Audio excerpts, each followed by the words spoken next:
So welcome again to the second part of Tips for Marital Bliss. Last time we explored from the story in Matthew chapter 25 from verse 14 to 30, speaking particularly to marriages and homes. And we said three things.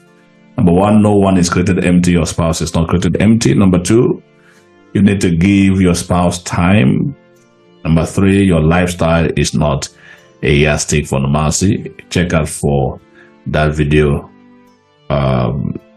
Tips for Marital Bliss part 1. So we want to continue now from that same story, gleaning some lessons from the parable of the talent as narrated by Jesus. Now, another thing to note is if you want to succeed in your marriage, you must learn how to appreciate. In that story, the master said to the servants, the ones that multiplied their talents, the one that got 2 turned it to 4, the one that got 5 turned it to 10. And Jesus said, well done, thou good and faithful servant. If he said, well done to servant, or if the master said, well done to servant, what do you think Jesus will expect you to say to your spouse? We must learn how to appreciate the seemingly little things our spouses do, instead of making it a habit, criticizing and nagging over what they are doing wrong. It's important that we learn to appreciate. In fact, the law of reinforcement states that you praise what you want repeated. You praise what you want repeated. And of course, you say what you want to see. So once your spouse, elicits a behavior of interest, then immediately reinforce it positively. Make praise. Anything that will let her or him know that you are appreciative of what has taken place.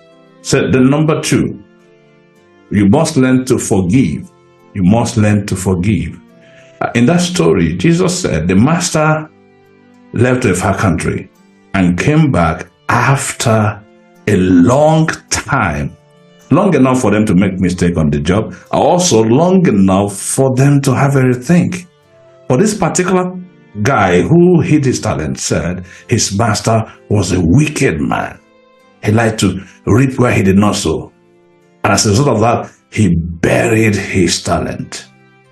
So for that period of time, he couldn't forgive his master. That is assuming his position was correct. The other two, they were in the same situation, but they managed to live even with whatever the other one perceived as a shortcoming. So learn to forgive. And number 3, never treat your spouse as though they have no option. You see, never belittle your spouse. Never minimize their effort. Don't treat them as if they are worthless. No. The guy said, in his mind, he hid the talent, maybe to punish the master, maybe thinking the master wouldn't have any meaningful thing to do with that talent. But when the master came, the other one that got 5 more was excited about it. And they took the one that hid it, they took his talent and gave it to the one that had now 10. What does that say to you? A wise man said the natural tendency is for us to lose what we don't use. What you don't appreciate, we depreciate, and eventually you will lose it. Don't wait until your spouse is gone before you appreciate your spouse. It might appear as if life revolves around you, but that's a mirage. It's not so. Life can continue with or without you. It's good that we affirm you. It's good that we sing your praise while you are alive and while things are working, but just be assured that without you, life continues. Don't think if you hide your talent, don't think if you maltreat your spouse, he or she will not succeed. No. I went to a program today, conducted vow renewal for a couple, and we were meant to observe a minute silence for a departed soul. And as I've always argued, that people hardly have the time to wait for 1 minute. And I timed it, and it was about that 28 seconds. That is to tell you that life will continue with or without you. Please don't treat your spouse as though he or she has the option. Till I see you again, enjoy.